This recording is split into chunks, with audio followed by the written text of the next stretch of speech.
The world after the Cold War was a dangerous place. Poverty, political instability, ethnic tensions, unemployment, limited education, and restricted civil rights ran rampant in this time. Terrorist attacks in 2001, known as 9/11, led the United States to invade Afghanistan in 2001 and Iraq in 2003. The invasion of Iraq sparked a civil war between the Shia Muslims in the south and the Sunni Muslims in central Iraq. In 2010, newly elected Prime Minister Nouri Kamal al-Maliki tried to end the violence, but citizens protested his rule in 2011.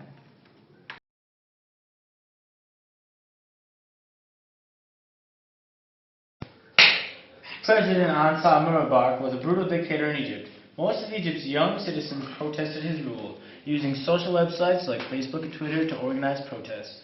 Mubarak eventually grew tired of these protests and sent his secret police to end them, but he fell out of power when his military turned against him.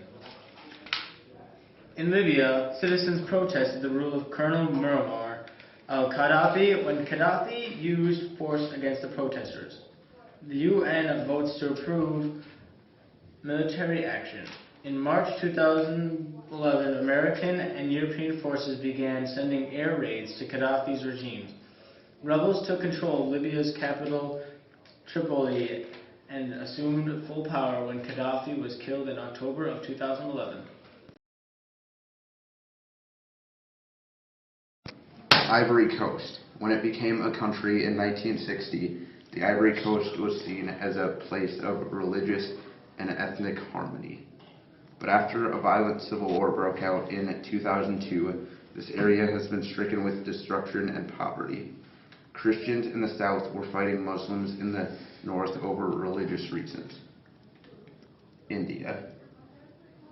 In 1991, Manmohan Singh reformed India and fixed a lot of their economic problems.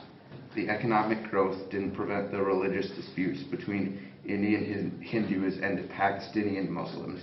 For decades, these countries have been fighting over Kashmir, a territory between the two areas.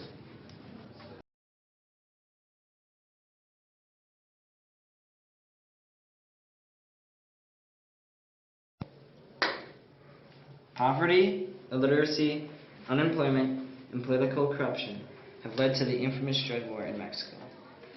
Mexican drug cartels are responsible for trafficking, transporting, and distributing drugs in the U.S.